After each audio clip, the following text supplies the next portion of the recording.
Өнөөдрийн вакцин ирээдүйн хамгаалалт. Ер нь хүнд өвчин үүсгэж байгаль дээр байдаг бичил битнүүдийг дунджаар 4 ангилдаг юм л да. Хамгийн жижиг нь вирус, тэгээд дэшээ бактери, мөөгөнцөр, шимэгч гэдэг. Эдгээр бүх бичил битнүүд бол хүний биед ороод өсөж үржээд өөрийгөө үржигэл тийм байгалийн цохилгоотой. Ингэж үржихтэй хүний биеийн эд эсүүдийг бол гэмтээдэг. За үүнийг нь өвчин үүслээ гэж хэлдэг. За папиллома вирус гэдэг энэ вирусын тухайд бол ихэвчлэн эрэгтэй эмэгтэй хүмүүсийн бэлгийн замаар дамжиж бэлгийн замын эд эсүүдэд халдварч тэндээ амьдарч өсөж үрждэг. Харамсалтай нь ингэж өсөж үржих явцдаа эмэгтэй нэн ялангуяа эмэгтэй хүний умаан хүзүүнд дийлэх нь за мөн эрэгтэй хүний зарим шээс бэлгийн замын зарим тохиолдолд эсүүдэд олон жилдээ хувиргалт өөрчлөлт үзүүлснээр ихэнх тохиолдолд умаан хүзүүний хор тавдар гэдэг өвчин үүсгэх. Өөрөөр хэлбэл эсийн хуваагдлыг нь өөрчилж чинь гэсэн үг л дээ.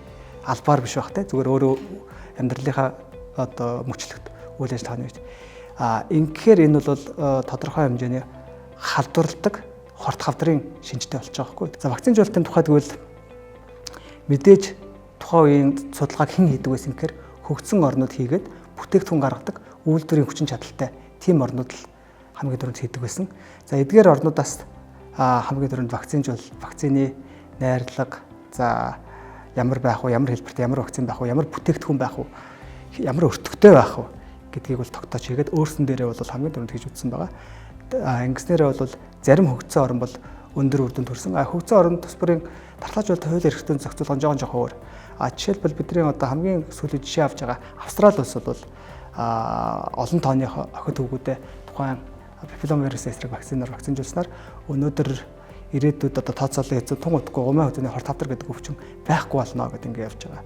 Тэгэхээр энэ бол хөгжсөн орнууд янз янз байгаа. Ерөнхийдөө дийлэх орн өөрийнхөө товлын дархлаажуулалтанд нэвтрүүлэх чиглэлтэйгээр ажиллаж байгаа. Энэ яад гэнхээр одоо өнөөдөр жоохон байгаа хүүхдүүд ирээдүйд тэдгээр хүүхдүүдийн магадгүй нэг 3-5% ч юм уу тийм ээ хор тавдар өвчнөр өвдөх шаналлах зэрэгээс хамгаалах тийм зорилго. Умаан хүзүүний одоо хавдар үүсэж байгаа папиллома вирусын эсрэг вакциныг хараад байхад бол хүүхдүүдийн өргөө болгодог ч гэдэг юм уу тиймэрхүү тайлбар явж байх шиг байна. Тэгээ энэ бол яг тодорхой хэмжээний сошиал нийгэм хөгжсөн учраас явж байгаа. Монгол улсын хувьд бол бүр дээр үед бүгд Монгол ард улс гэж социализмын үед байх үеэс эхлээл дархлаажуулалтыг бол улс орныхоо эрүүл мэндийн тухайд эрүүлийг хамгаалах гэж ярьдаг байсан юм л да. Эрүүл мэндийн бодлогын нэг хэлбэр болоо явсан. Үүний үр дүнээр юу болсон?